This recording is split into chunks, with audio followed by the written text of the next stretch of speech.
하나님의 말씀은 출애굽기 37장 1절에서 29절입니다. 출애굽기 37장 1절.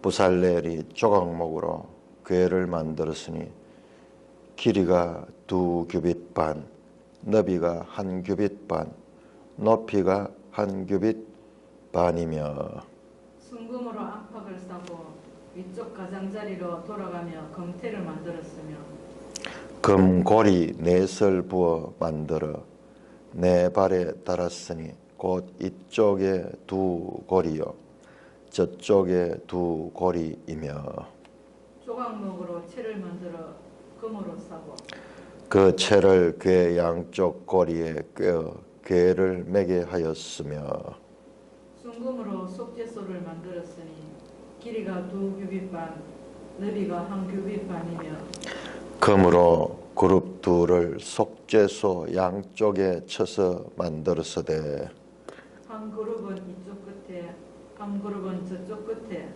곧 속죄소와 한 덩어리로 그 양쪽에 만들었으니 그룹들이 그 날개를 높이 펴서 그 날개로 속죄소를 덮었으며 그 얼굴은 서로 대하여 속죄소를 향하였더라. 그가 또 조각목으로 상을 만들었으니 길이가 2규빗, 너비가 1규빗, 높이가 1규빗 반이며 순금으로 사고 위쪽 가장자리로 돌아가며 금태를 둘렀으며 그 주위에 손바닥 넓이만한 턱을 만들고 그 턱 주위에도 금으로 태를 만들었고 상을 위하여 금고리 4설 부어 만들어 내 발 위 내 모퉁이에 달았으니 그 고리가 턱 곁에 있어서 상을 매는 채를 꿰게 하였으며 또 조각목으로 상멜 채를 만들어 금으로 샀으며 상위의 기구 곧 대접과 숟가락과 잔과 따르는 병을 순금으로 만들었더라.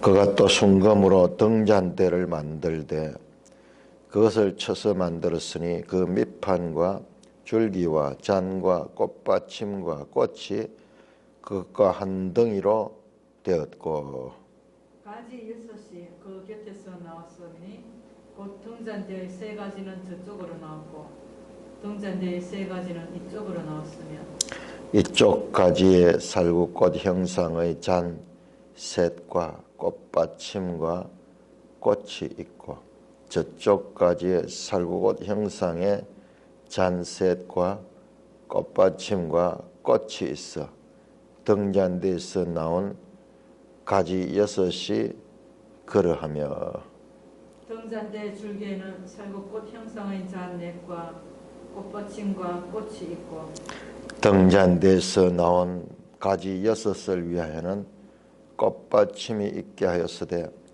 2 가지 아래에 한 꽃받침이 있어 줄기와 연결하였고 또 2 가지 아래에 한 꽃받침이 있어 줄기와 연결하였고 또 다시 2 가지 아래에 한 꽃받침이 있어 줄기와 연결되게 하였으니 이 꽃받침과 가지들을 줄기와 연결하여 전부를 순금으로 쳐서 만들었으며 등잔 7과 그 불집게와 불똥 그릇을 순금으로 만들었으니 등잔대와 그 모든 기구는 순금 1달란트로 만들었더라. 그가 또 조각목으로 분향할 제단을 만들었으니 길이는 1규빗이요 너비도 1규빗이라 네모가 반듯하고 높이는 2규빗이며 그 뿔들이 제단과 연결되었으며 제단 상면과 전후 좌우면과 그 뿔을 순금으로 싸고 주위에 금태를 둘렀고 그 태 아래 양쪽에 금고리 2를 만들었으되 곧 그 양쪽에 만들어 제단을 매는 채를 꿰게 하였으며 조각목으로 그 채를 만들어 금으로 샀으며 거룩한 관유와 향품으로 정결한 향을 만들었으되 향을 만드는 법대로 하였더라. 오 하나님 아버지, 은혜를 감사합니다. 이 놀라운 하나님의 성소의 기물들을 통하여 말씀하시는 하나님의 뜻을 잘 깨닫게 하여 주시옵소서. 예수님 이름으로 감사하며 기도드리옵나이다. 아멘. 참 얼마나 감사한지요. 이런 내용들 우리가 성경을 읽다 보면은 이게 무슨 의미가 있기에 이 성경에 기록되어 있는가.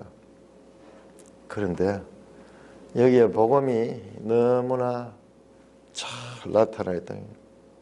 보이지 않는 하나님의 구원의 경륜을 눈에 보이는 기물을 통하여 만들었다. 그리고 이 말이 참 어려워요. 왜냐? 그냥 그림으로 그러면 단순할 것인데 이거를 말로 다 표현했기 때문에 어떤 면에서 참 비효율적이고 참 문제가 있는 것 같아요. 하나님이 왜 그림을 탁 그려줘 버리면 될 텐데 왜 이렇게 글로 썼을까? 예를 들어 우리 이 책을 그림을 사진을 딱 보면 이 책을 딱 알지만 이 두께가 얼마나 되고 뭐 색깔은 무슨 색깔이고 이 길이는 얼마고 넓이는 얼마고 재료는 뭐고 이러면은 이거 하나만 설명해도 뭐 엄청난 많은 말이 필요한데요. 그림 한 점이면 다 해결될 텐데 왜 이렇게 어렵도록 말로 다 표현했을까? 특별히 이제 등잔대 같은 거는 이게 무슨 말인지 알 수 있겠어요? 하나님 왜 그렇게 비효율적으로 했을까? 또 뿐만 아니라 이 내용은 앞에서 나왔던 내용이죠. 앞에 25장 1절에서 40절에 나왔던 내용들입니다. 똑같이 반복돼요. 치수도 똑같고 똑같이 반복돼요. 왜 이렇게 비효율적일까? 비효율적이고 그리고 전달에 있어서도 이렇게 어렵도록 그림을 하나 그려가지고 치수를 딱 재가지고 요즘 설계 도면 같이 도면 한 장이 탁 내면은 정확하게 알 수 있는데 이러니까는 우리가 여러 가지 또 상상을 할 수 있게 되는 거죠. 왜 그렇게 했을까? 알 수 없어요. 하나님이 그렇게 하셨으니까는. 근데 이 생각을 해보면은 왜 그랬을까? 이렇게 생각하면은 하나님은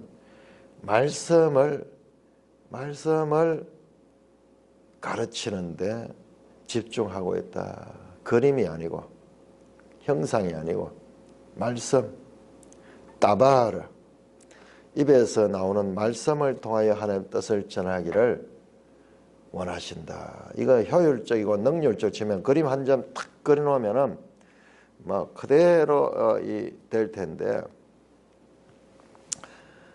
자 이거 앞에서는 설계도가 나오고 지금은 제작하는 거예요. 제작 시공하는 겁니다. 참 그런 것 같아. 하나님은 말씀으로 우리를 가르치시기를 원한다. 눈에 보이는 그림이 아니고 그림을 보면 탁 직관적으로 알 수 있는데 말씀을 통해서 우리가 생각을 많이 하도록 하십니다. 자, 그리고 왜 앞에 나왔던 내용을 똑같이 이 성경에 이 구속사를 담고 있는 이 하나님의 뜻 가운데서 이런 비효율적인 반복이 나올까? 설계도대로 되었더라. 그러면 끝일 텐데 똑같은 내용을 반복할까? 이것은요 뒤에 보면 나오는데 여호와께서 모세에게 명령하신 대로 되었더라. 여호와께서 모세에게 말씀하신 대로 되었더라. 반복을 통해 가지고 말씀대로 하나님의 말씀대로 순종하는 거. 이걸 가르치고 있어요. 이걸 가르칩니다. 아니 말씀대로 순종하는 거 이게 얼마나 어려운지 이제 성경을 보면 알게 될 거예요. 앞에 나왔던 황금송아지가 뭐예요? 황금송아지는 말씀대로 불순종했는 거예요. 순종하지 않았던 거예요. 이게 그렇게 어려운 거예요. 말씀대로 순종하는 것이 그렇게 어려운 거예요. 말씀과 자기 생각, 이는 경험이 있을 것이고 의지가 있을 것이고 이런 것들이 보태어져 있는 것인 거예요. 이게 아니다. 이게 나중에 신약에 가면은 다른 복음이에요. 다른 복음은 없나니 여기에다가 사람의 생각이 포함되는 거예요. 이게 뭐냐? 이게 바른 복음. 갈라디아서에 말씀하신 대로. 그 성경 전체가 이야기예요. 전체 이야기입니다. 자, 전체가 말씀대로 순종해야 된다는 걸 가르치고, 그런데 그게 안 되는 거예요. 말씀대로 불순종하는 거. 뭐 때문에? 죄 때문에 그렇다. 단순합니다. 핵심은 수많은 이야기들과 복잡한 내용들이 나오지만 단순합니다. 말씀대로 순종할 수 없는 것은 그냥 이러면 모든 게 다 끝이 나버려요. 다 끝이 나버려요. 이러면은 만사형통이에요. 근데 이게 안 되는 게 이게 현실이에요. 현실. 이게 현실이에요. 이 가운데서 말씀대로 순종할 수 있도록 하는 것이 하나님의 구속사예요. 구속사.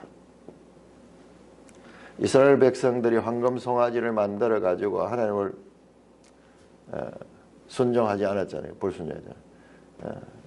그러면 끝이 나야 되는데 그럼에도 불구하고 다시 그들과 언약을 다시 맺잖아요.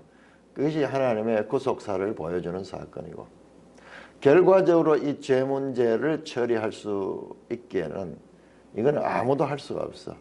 하나님이 친히 하셨는, 하나님이 친히 하셨다. 자, 이사야 59장 한번 볼까요? 어제 참 제가 말씀하면서도 메아리 치네요. 그 말씀이 메아리 치네요. 이사야 59장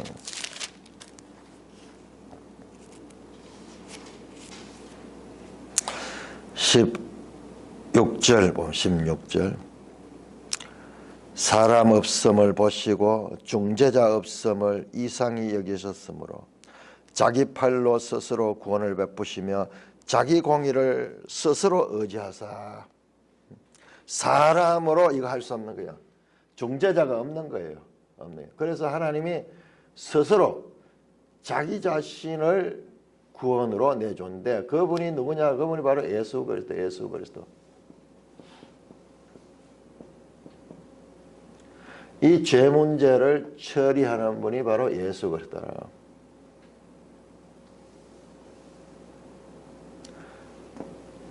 모든 사람이 죄를 범하였음에 하나님의 영광이 이르지 못해요. 여기에 못 가는 이유가 불순종하고 하나님의 그 뜻을 가지 못하는 이유가 이것 때문에. 그래서 예수 그리스도는 무엇이냐? 이 모든 세상의 죄를 지고 가는 하나님의 어린 양이에요. 죄의 삭선 사망이고 예수 그리스도 안에는 무엇이 있느냐? 생명이네, 생명. 백문일답, 백문이다. 성경에 나오는 모든 문제는 예수 그리스도에서 답이 나옵니다. 옛날 그 김종원 목사님이 백문일답한데, 우리를 죄에서 구원해 주신 분은 누구십니까? 예수 그리스도. 우리는 말씀을 불순종하는 그와 같은 백성입니다. 이 문제를 해결할 사람은 누구입니까? 예수 그리스도.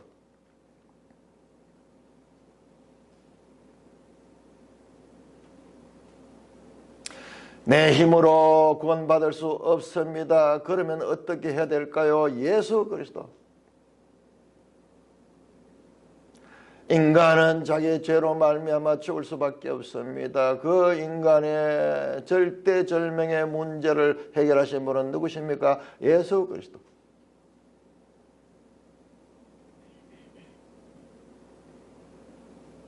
백문일답이에요. 백문일답.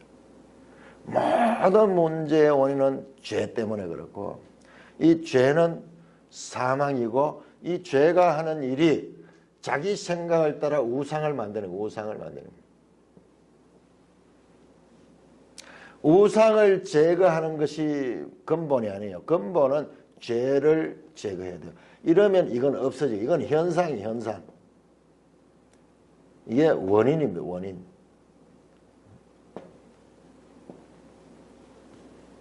그런데 구약에서는 답이 없어요. 사실은. 너희가 새긴 우상을 만들지 말고 섬기거나 그것에 절하지 말라. 아니에요. 그래도 계속 합니다. 왜? 죄인이기 때문에 그래 하는 거예요. 그래서 새 언약, 새 언약. 에덴야고 할 수 없어요. 이 마음에 예수 그리스도가 그 마음에 자리를 잡는 거예요. 그래서 이 마음을 변화시키는 거예요. 예수 그리스도를 믿음으로 말미암아 의롭다함을 얻고, 뿐만 아니라 거기 끝나는 게 성령을 보내셔가지고 그 성령이 내주하게 하시며 그 가운데서 하나님의 뜻을 이루어갈 수 있도록 하는, 구원은 전적으로 하나님께 속한 거예요. 하나님이 속한 것이.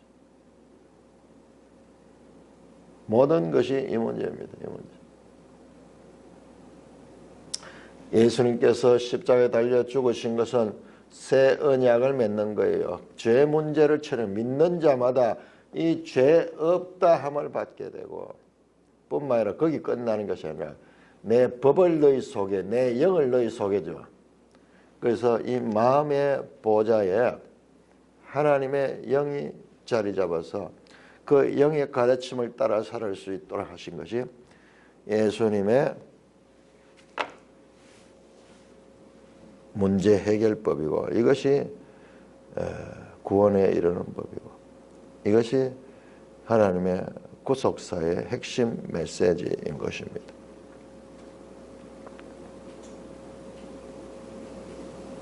자, 이렇게 계속 반복했는 것은 무엇이냐? 말씀을 반복했는가? 이게 그렇게 안 돼요. 이게 쉽게 말씀대로 순종하면 될 것 같지만 이게 안 되는 거예요. 근본적으로. 그래서 모든 문제가 생기고, 그래서 마침내 예수님이 오셔서 이 문제를 해결하는 것입니다. 죄 문제예요. 죄 문제입니다. 자, 그래서 성경에 같은 내용을 이렇게 반복해서 기록한 이유는 무엇이냐? 그러면 바로 이와 같은 것이 얼마나 어렵다 하는 것을 알려주는 말씀이에요. 우리가 안다고 되는 게 아니에요. 알아도 반복해서 죄를 범하는 거예요. 그만큼 이것이 어렵다 하는 것을 알려주는 것입니다. 이것이 그만큼 어렵다 하는 걸 알 적에 예수 그리스도의 은혜가 그만큼 크다는 것을 알게 되는 거죠. 알게 되는 거예요. 문제를 우리는 이 문제를 해결할 수 없다. 그러나 하나님께서 사람으로서는 이거 할 수 없음을 아시고 친히 자신의 구원을 베풀고 자기 힘으로 구원을 베푸는데, 그게 누구냐? 예수 그리스도가 성육신하셔서 십자가에 죽으시며 우리의 죄를 근본적으로 사하여 주시는, 믿는 자마다 그리스도의 의가 증가되어 하나님의 의롭다함을 받고 하나님의 자녀로 입양되며, 그 다음에 그 성령이 우리 가운데 있으면서 죄를 이겨내며 살 수 있도록 하는 것이 바로 예수 그리스도의 구속 사역이다. 구속 사역이다. 이게요, 쉬운 일이 아닌 거예요. 이 모든 문제는 여기서 나오는 거예요. 답은 뻔합니다. 순종했으면 끝이 나요. 말씀대로 순종했으면 더 이상 성경은 창세기 2장에서 끝이 났을 거예요. 그러나 이 가운데 이 불순종하는 이게 여기에서 죄로 말미암아 불순종하는 세상 가운데 하나님께서 구원을 이끌어 가시는 내용이 바로 아브라함을 택하고 나중에 이스라엘을 택하는 거예요. 그런데 이것도 실패해버려요. 그러면 어떻게 하냐? 구약은 실패입니다. 실패. 할 수 없음. 사람으로는 할 수 없음. 이게 구약의 결론입니다.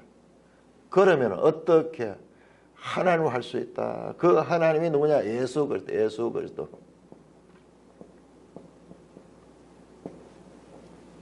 그래서 우리의 믿음의 선배들이 성경을 읽으면서 발견하는 게 뭐냐? 구약 성경은 오실 메시아 예수 그리스도에 대한 말씀이고 신약 성경은 오신 그리스도에 대한 말씀입니다. 모든 것은 백문일답 예수 그리스도가 되는 것입니다. 그러므로 구원은 오로지 하나님께 속한 것이다. 하나님께 속한 것이다. 신적 유래. 하나님의 단독 사역, 사람의 협조가 아니고 사람은 할 수 없습니다. 오직 하나님만이 할 수 있음을 보여주는 것이 이 기독교 신앙이고 성경입니다. 그러니까는 오직 예수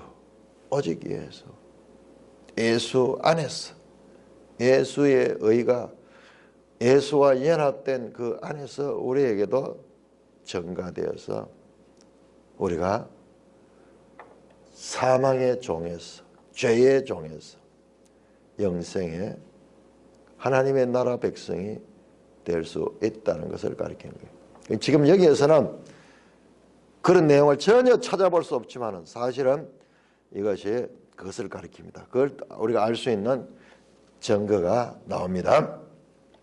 자, 제일 먼저 30장 1절 부살렐이 조각목으로 궤를 만들었다. 이 궤가 뭐예요? 순금으로 만들고 그 금박을 입힌데 이것이 바로 정거궤잖아요. 정거궤.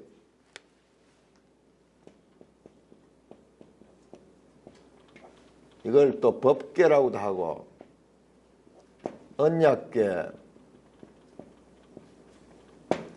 정거궤라 하기도 하고 그리고 이 궤를 갖다가 법궤, 정거궤, 언약궤 또 여호와의 궤 이런 다양한 표현으로 나오는 거예요. 이게 뭡니까? 법, 하나님의 법, 언약, 말씀이에요. 말씀, 하나님의 말씀, 정거, 하나님의 말씀입니다. 그러니까 이 성막은 정거막이에요. 정거막. 핵심은 성막은 정거의 말씀이 있는 막이다. 그래서 정거막이라고 말합니다. 성막의 핵심 가장 깊은 지성소에 이 정거궤가 놓여있고 그 안에 돌판에 새겨진 십계명이 주어진 걸 봐도 말씀의 종교다. 기독교는 말씀이다. 이 말씀대로 순종해야 된다. 그것을 가리키는 것입니다. 뿐만 아니라 그 위에다가 이 속죄소를 만들었다. 자, 법궤는 그냥 궤입니다.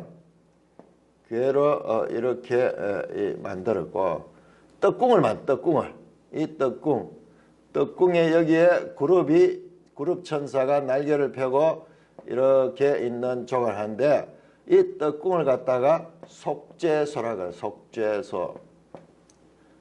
히브리어로 카포레트.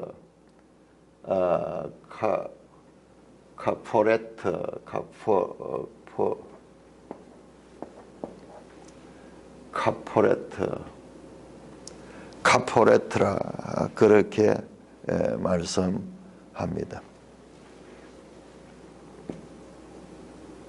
카포레트. 앞에서 우리 배웠죠. 카파르 관계. 카파르, 덮다, 카버. 덮다. 이게 카파르가 역청. 아스팔트예요. 노아의 방주에 배에 틈을 메웠던. 그래서 방수, 물이 들어오지 않았던. 물이 들어오면 다 물에 빠져 죽습니다. 그런데 그 물이 들어오지 않도록 방수했던 그 카파르, 역청과 같은 거.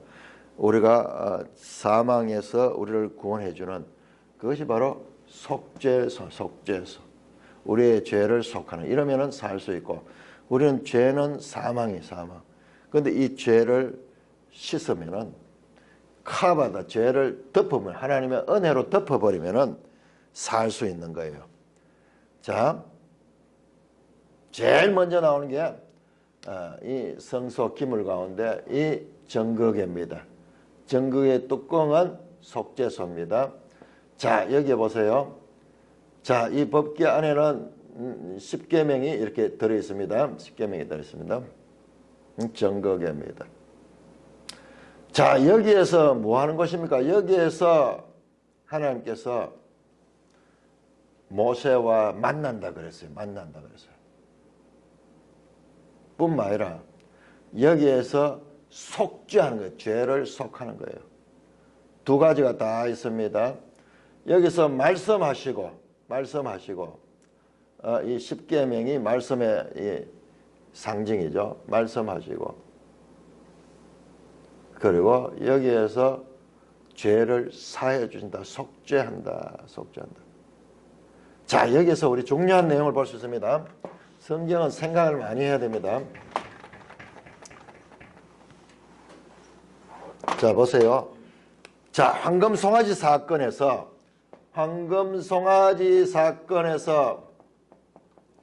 32장에서 34장, 여기에서 이스라엘 백성들이 진멸당하게 돼. 진멸.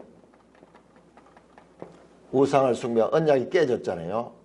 그때 모세가 중보해가지고 언약을 다시 체결했죠. 이때 이들이 조금만 참고 있었으면 진멸당할 이런 위협을 가지지 않았어요. 왜냐 그러면 여기 하면 설계가 있었죠. 설계.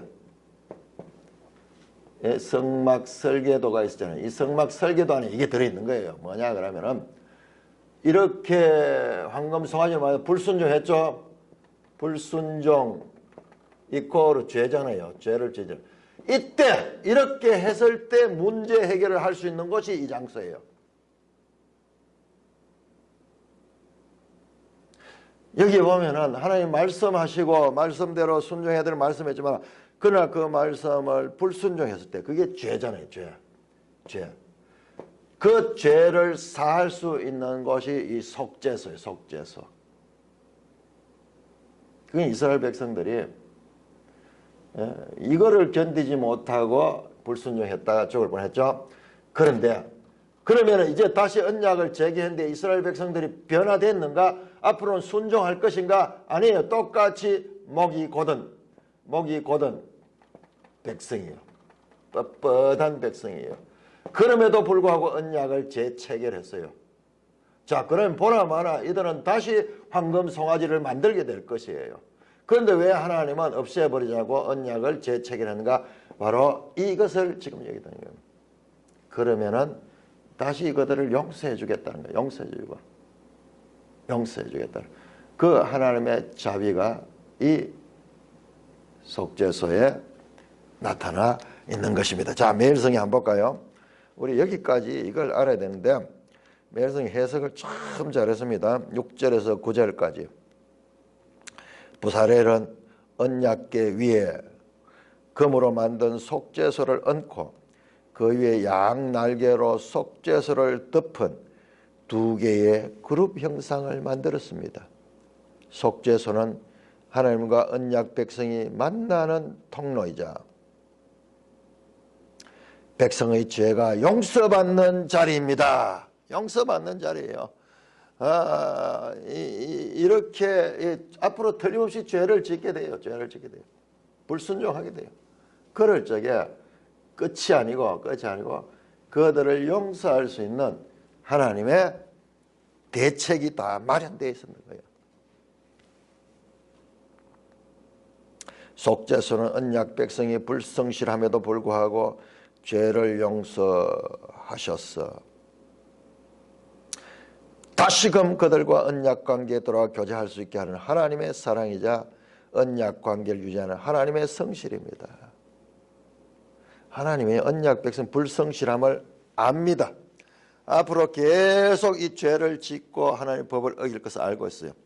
그러나 그 문제를 처리하기 위한 그 장치가 바로 이 속죄소인 것입니다.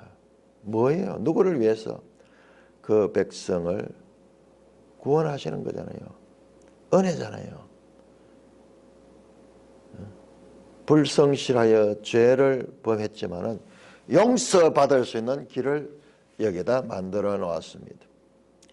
하나님의 사랑과 성실은 예수님을 속죄소로 삼아 모든 사람의 죄 문제를 해결한 것으로 구체화됐습니다.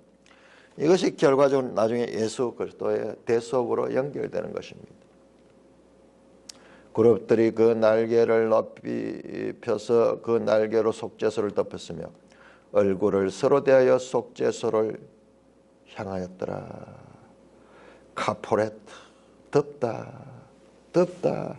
그룹의 날개로 이렇게 덮다, 덮다. 그러니까 이것도 카파레요. 속죄소입니다.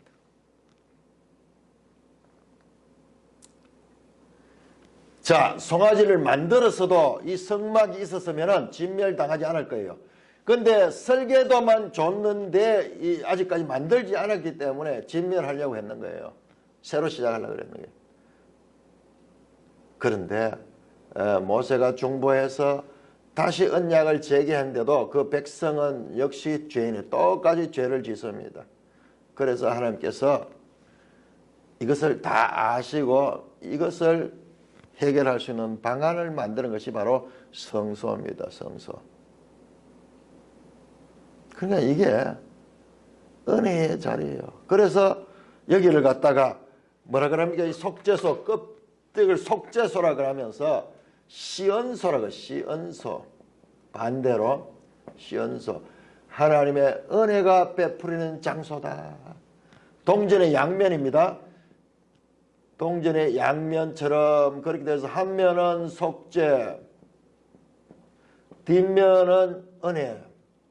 은혜가 베풀어진 거예요. 왜? 죄를 사함을 받았기 때문에. 그것이 바로 은혜를 입은 거죠. 은혜를 입은 거죠.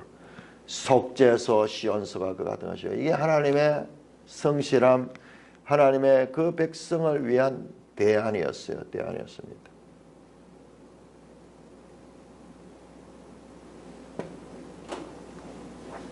여기에 복음의 메시지가 지금 들어있는 거예요. 그렇지만 구약 성도들은 어떻게 알겠어요? 그냥 뭐 이래 하라니까 이렇게 했는데 이게 점점 해서 나중에 예수 그리스도로 나갑니다. 자, 그런데 자, 이 해설이 참 잘 돼서요. 마침내 예수 그리스도까지 연결시키잖아요. 그래서 전적으로 죄사함과 죄사함을 통해서 은혜를 입는 거, 이게 구원이에요. 이 구원은 언니 하나님의 단독 사역이다. 하나님의 방법과 하나님의 길을 통하여서만 이루어진다는 것을 말씀하고 있는 것입니다. 자, 그런데 우리 매일성경 이 해설 6절에서 9절 두 번째 줄에 보면 속죄소는 하나님과 언약 백성이 만나는 통로이자 백성이 죄가 용서받는 자리입니다. 자, 이 말씀 아주 좋은 말씀인데 이 말씀이 좀 문제가 있어요. 속죄소는 하나님과 언약 백성이 만나는 통로이자 정확하지 못해요. 자, 그러면 25장 22절을 인용했죠? 한번 볼까요? 25장 22절 속죄소 기사 25장 22절을 보시면은 속죄소 나옵니다. 내가 거기서 내가 너와 만나고 속죄소 위 정극에 있는 그 사에서 내가 이스라엘 자손을 위하여 내게 명령할 모든 일을 내게 이르리라. 속죄소는요, 이스라엘 백성이 만나는 장소 아니에요. 정확하지 못해요. 속죄소는 누가 만나느냐? 여기에는 모세예요. 모세. 개인입니다. 내가 너와 만나고 내가 거기서 너에게 말씀할 것이다. 백성이 아닙니다. 모세만 만나. 모세만. 나중에 이제 아론 대제사장만 만나는 거죠. 이건 지금 지성소 아니에요. 지성소 아닌데. 그러니까 우리가 성경을 정확하게 못 보니까는 지금 이런 이야기 나오는 거예요. 뒤에 보면 만난다고 나옵니다. 자, 29장 한번 볼까요? 자, 29장 42절. 이는 너희가 대대로 여호와 회막문에서 늘 드릴 번제라. 내가 거기서 너희와 만나고 너게 말하리라. 만나잖아요. 여기는 장소가 어디냐? 속죄소 아니에요. 회막문입니다. 회막문. 회막문은 백성들이 만나는 곳이지만은 이 속죄소, 이 지성소는 모세만 만나는 모세만. 그래서 그림이 나오잖아요. 시내산 올라갈 적에 백성들은 밑에 있고 그 다음에 이 장로들은 중간에 있고 모세 혼자 단독적으로 모세만 하나님을 만났잖아요. 이게 보여주는 게 이거예요. 이게 이거는 바깥 뜰이고 이건 성소고 이건 지성소예요. 지성소. 이걸 보여주는 거예요. 지성소는 제사장들이 들어가는 곳입니다. 그러나 성소는 대제사장이 1년에 한 번 여기 들어갈 수밖에 없어요. 지금 이걸 나타내는 건데 지금 이 지성소에 나타내는데 이거는 이스라엘 백성이 아니에요. 모세만 나중에 대제사장만 들어가는 곳입니다. 그러므로 저렇게 되면 어떻게 되냐? 여기서 우리가 죄를 속함받는다 하는데 잘 봐야 돼요. 우리가 죄 속함받는 것은 모세 때문에 그래요. 모세 때문에. 대제사장 때문에. 대제사장이 대속하는 거예요. 대속. 우리는 어디에 있느냐? 바깥뜰에 있습니다. 바깥뜰에. 여기 번제단. 여기에서 제사를 드릴 뿐이에요. 물두멍을 씻고 제사장만 여기 들어갑니다. 백성의 죄는 여기서 처리되고요. 그리고 그 모든 것들은 대제사장이에요. 대제사장이 우리의 죄를 대행하는 거예요. 여기서 바로 처리되면 대제사장의 역할이 필요 없어요. 이게 바로 예수 그리스도인데 지금 이런 일이 지금 설명을 보면 계속 이런 일이 나와요. 정확하지 못해요.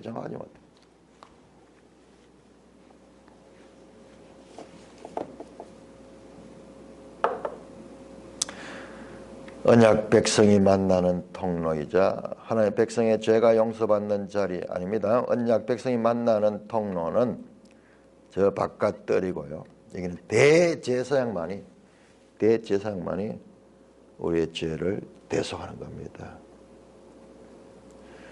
우리의 죄가 사함받는 건요, 그냥 우리가 죄를 자백한다고 받는 것이 아니라 대제사장 예수 그리스도가 우리의 죄를 속했기 때문에 이걸 빼버리면 안 돼요.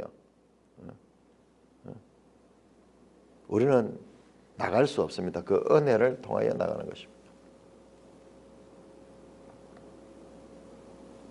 예수 그리스도로 말미암아 죄사함을 받는 거지. 예수 그리스도 없이 신약 은혜의 시대라고 해서 받는 거지. 지금도 예수는 보좌 우편에 중보하십니다.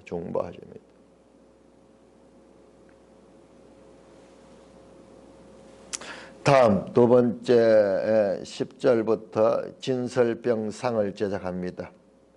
여기도 보면은 저 끝에 보면 상 위에 우리 보통 진설상 그러면은 떡만 넣는 걸 생각했는데 거기에 잔이 있고 대접이 있고 숟가락이 있고 그 다음에 병이 있어. 병. 순금을 만든 이 병 속에 포도주가 음료수가 있는 떡과 잔이 같이 있는 곳이에요. 요거 우리 소홀히 봤는데 요번에 새로 발견했죠. 자, 성서에 기물이 있고 그 다음에 보시면은 17절부터 등잔대 제약. 앞에서 나왔습니다. 25장 31절에서 40절에 나왔던 내용 똑같이 반복됩니다. 똑같이 반복됩니다.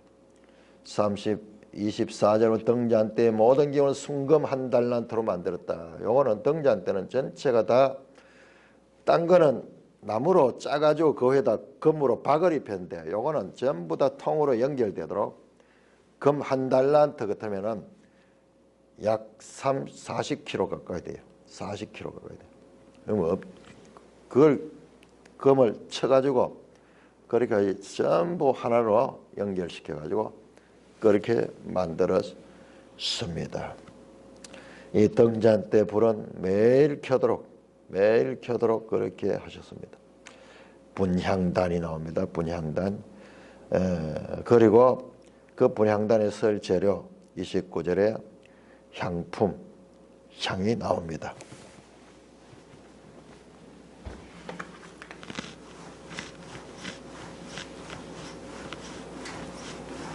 자, 이렇게 해서 37장에서 자, 36장에서 이걸 성막을 만들었습니다. 다 바깥에 울타리까지 다 쓰고 그 다음에 지금 이 하드웨어가 만들어진 그 속에 지금 이제 이걸 만들어요. 여기에 증거계를 두고 그 다음에 여기에 등잔대가 있고 여기에 진설상이 있고 여기에 향단이 있습니다. 자, 요거 지금 만드는 거예요. 그러니까 우리 지난번 설계도 할 때는 요 향단이 따로 빠져 있었죠. 근데 여기는 순서대로 다시 돌아왔습니다. 만들 때는. 그러니까 그때 따로 표현했던 것을 다시 한번 강조하는데 다 하나님의 뜻이 있었던 거예요. 순서가 오차가 있어서 그런 게 아니고 정확하게 그렇게 되어 있습니다. 자, 이제 앞으로 이것도 나오겠죠. 물두멍과 번제단 만드는 게 나오겠죠. 이게 문이에요. 문. 자, 이렇게 해서 여기에서 제사를 드리고 그 다음에 제사장이 손을 씻고 제사를 드린 제사장이 씻고 그 다음에 제사장만 여기에 들어갈 수 있습니다. 여기 들어가서 매일 들어가서 이 기름을 보충해주고 그 다음에 모든 걸 정리하고 여기 떡도 일주일에 한 번씩 떡을 갈아주고 그 다음에 향도 매일 펴야 돼. 매일 펴야 돼. 와, 그러면은 여기에 향이 막 가득 차 있겠네요. 향이. 여기 전부 다 막혀져 있습니다. 그러나 빛은요, 이 빛을 통해서 보여주는 겁니다. 자, 여기에 대한 설명이 멜성에 나옵니다. 10절에서 29절 부살렐은 성소 기물을 만들었습니다. 등잔대와 거기서 빛나는 등잔불을 자, 등잔대는 빛이신 하나님을 상징했으며 자, 여기서 빛이 나오죠. 빛이신 하나님을 상징했다. 참빛, 생명의 빛. 창문 없는 성소에서 일하는 제사장에게 빛을 비춰 주었습니다. 상과 거기에 올려놓는 진설병은 하나님과 이스라엘이 함께 친교를 나누고 있음을 생각했다. 떡은 먹음으로 말미암아 하나님과 친교를 나눈다. 이런 상징. 그 상징이었다. 친교의 상징. 그 다음에 분향단은 거기 태우는 향은 하나님께 드리는 기도를 의미했다. 야, 빛과 친교 그리고 기도. 모든 것은 언약 백성과 함께 하신 하나님을 나타내기도 했지만 제사장들이 매일 등불을 관리하고 분향하며 안식일마다 상위에 떡을 올렸다 물린 후에는 먹는 것을 통해 언약 백성은 하나님을 섬기며 그분을 중심으로 사는 것을 교훈했습니다. 하나님은 우리에게도 같은 태도를 기대하십니다. 우리는 매일 하나님의 말씀을 묵상하고 매일 기도의 향을 올려드리며 매일 하나님과 교제를 해야 됩니다. 그리고 마음의 왕자에 하나님을 모시고 살아야 됩니다. 그러니까 이 지금 제도가 이 의식 제도가 상징하는 게 이것은 하나의 그림을 통해서 상징하는 것인데 생명의 빛이신 예수 그리스도와 등잔대 그 다음에 생명의 떡이신 예수 그리스도, 이것은 떡상, 진설상이 말씀해 주는 것이고, 그리고 분향단은 기도하는 것. 기도하는 것. 이 법계, 이 지성소는 하나님과 만나고, 그 다음에 하나님의 말씀을 듣고 죄가 용서받는. 자, 여기에서 제사 드리는 것은 뭐고, 여기에서 이 제사함을 받는 게 뭐냐? 이걸 구별해야 됩니다. 여기서 아무리 죄를 사함받아도 효력 없습니다. 여기에서 이 모든 제사함은 근본적으로 여기에서 제사함을 받아요. 여기에서 제사함이 없이, 지성소 안에서 속죄함이 없이는 여기에서 아무리 제사를 드리고 짐승을 잡아도 무효예요. 무효.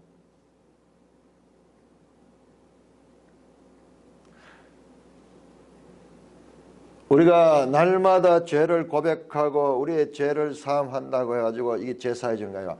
근본적으로 예수 그리스도의 십자가의 은혜에 의거하여서 우리가 지금 죄를 고백할 때 우리 죄를 사하여 주시는 거예요. 이 관계가 분명히, 이게 근원입니다. 근원이 없이는 이 제사가 무의미합니다. 그래서 오해하면 안 됩니다. 착각하면 안 됩니다.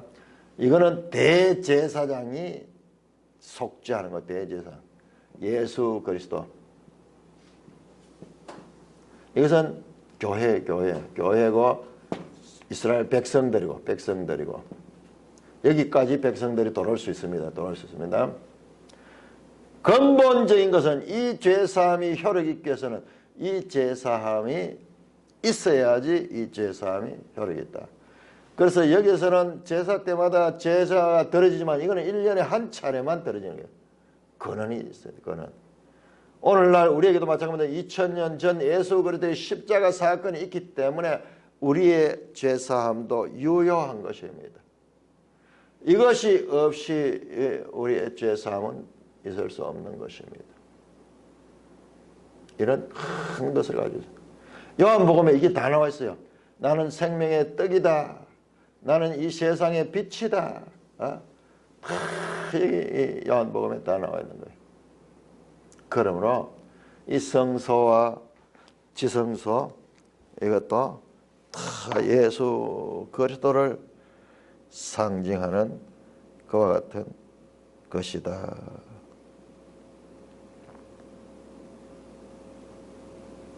이것은 어떻게 매일 성경이라는 이름이 그거야. 매일 교제하며, 매일 말씀의 빛을 받고, 매일 기도하며, 매일 하나님과 교제하며, 그리고 성령님, 우리 보좌 가운데 지성소에, 우리의 마음의 지성소에 성령 하나님께서 통치하시는 자리를 살아가는 것이 이 성막이 궁극적으로 우리에게 보여주는 하나님의 구원의 과정들이에요.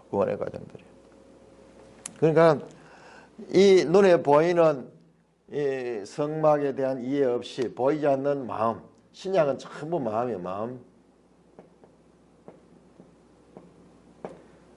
마음을 부드럽게 하고 이 마음에 내 법을 두고 내 영을 부어서 전부 궁극적으로 보이지 않는 하나님의 구원의 통치를 보이는 성막을 통해서 우리에게 그림으로 보여주는 것이 성막이다. 이것이 점점 발전해가지고 결과적으로는 예수 그리스도에게로 가고 그 다음에 예수 그리스도의 연합된 성도들에게도 이어지는 것입니다. 이렇게 성막은 하나님의 은혜입니다. 우리의 구원의 길이에요. 우리가 구원받을 수 있는 죄인들이, 불순종하여 죄인들이 그 죄 사함을 받는 것이에요. 죄 사함을 받는데 이거는 궁극적으로 이 지성소의 속죄소 위에서 받아진 그것, 예수 그리스도의 십자가의 구속만이 오늘날 우리의 죄까지 유효한 것입니다. 유효한 것입니다. 그렇다 가지고 예수님께서 다 했기 때문에 우리는 이제 죄 고백할 필요도 없고 죄사함을 받을 필요가 없나? 아니에요. 이것은 행해져야 돼요. 이것은 행해져야 됩니다. 고백하고 자백하면 주는 미쁘시고 어려우사 우리의 죄를 용서해 주신다. 어떤 죄도 지성소의 속죄, 예수 그리스도의 십자가의 대속이 있기 때문에 믿는 자는, 그 믿음으로 연합된 자는 죄사함을 받는다. 자, 이 놀라운 예수 그리스도를 통한 구원의 원리가 그림자처럼 이 성막에 나타나 있음을 발견하는 것이 우리 신약 성도들의 특권이에요. 구약 성도들은 이걸 알 수 없었어요.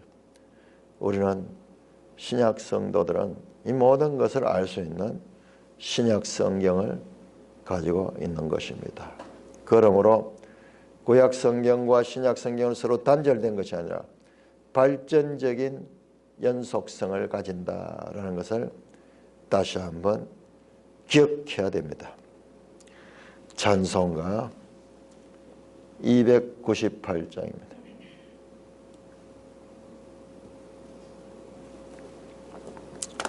찬송가 298장.